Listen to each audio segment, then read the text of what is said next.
Hi అండి, ఈరోజు మా ఇంట్లో లంచ్ ఆనపకాయ మటన్ వేసి దాల్చా చేశాను. పచ్చెనగపప్పు ఉడకబెట్టి దాంతో దాల్చా చేశాను. సూపర్గా ఉంది దాల్చా. ఇంకా వైట్ రైస్ చూడండి ఎంత బాగుందో. ఈ దాల్చా చాలా టేస్టీగా ఉంటుంది. ఇంకా మటన్ కర్రీ కూడా చేశాను.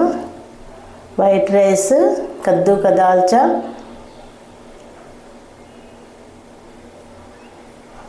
సూపర్గా ఉంటుంది ఈ దాల్చా. ఇంకా మటన్ కర్రీ ఈరోజు మాది. లంచ్లో మీరేం చేశారో చెప్పండి మరి.